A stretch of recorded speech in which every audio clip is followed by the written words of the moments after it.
অচিৰে আধুনিক পৰ্যটনস্থলী হিচাপে জিলিকি উঠিব ৰহাৰ ঐতিহাসিক জোঙাল বলহু গড়। জোঙাল বলহু গড়ত পৰ্যটনৰ ক্ষেত্ৰ হিচাপে গঢ়ি তোলাৰ বাবে ৰাজ্য চৰকাৰে আগবঢ়োৱা ৬৫ কোটি টকাৰে পূৰ্ণগতিত চলিছে কাম।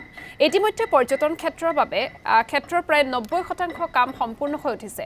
অহা ৩ জানুৱাৰীত জোঙাল বলহু দিৱসৰ দিনাই মুখ্যমন্ত্ৰী ডক্টৰ হিমন্ত বিশ্ব শৰ্মাই ৰাইজৰ বাবে মুকলি কৰাৰ সম্ভাৱনা আছে।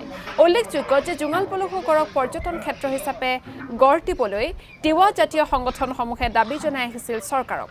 পৰ্যটন ক্ষেত্ৰত থাকিব তিৱাসকলৰ ঐতিহ্য বহন কৰা সম্পদ, কৃষ্টি, সংস্কৃতি তথা ভাস্কৰ্য।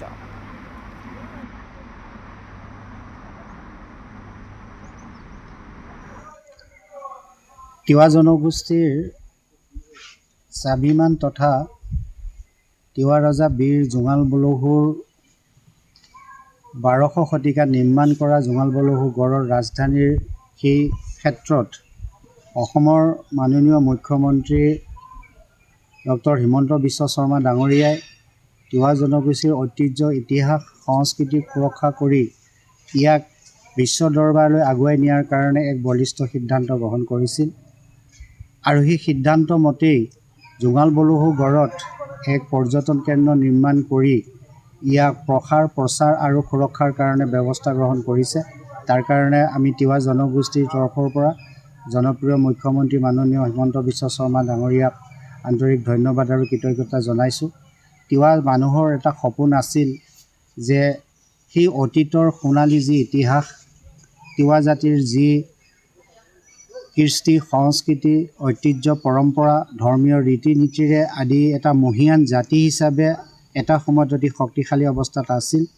আৰু সেই সোণালী ইতিহাসবিলাকক আমি যদি ধৰি নাৰাখোঁ তেতিয়া অদূৰ ভৱিষ্যতে নতুন প্ৰজন্মই ইয়াৰ ইতিহাসবিলাক জানিবৰ কাৰণে সক্ষম নহ'ব।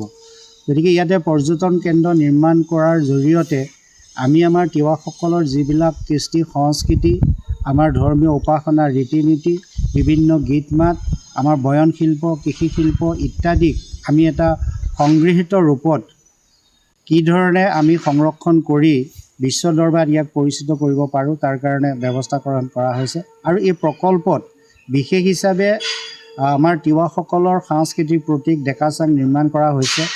আৰু আমি ইষ্ট দেৱতাক পূজা অৰ্চনা কৰি আমি বিপদ আপদৰ পৰা মুক্ত হ'বৰ কাৰণে পূজা অৰ্চনা কৰা প্ৰাণকেন্দ্ৰ হিচাপে বৰগড় নিৰ্মাণ কৰা হৈছে।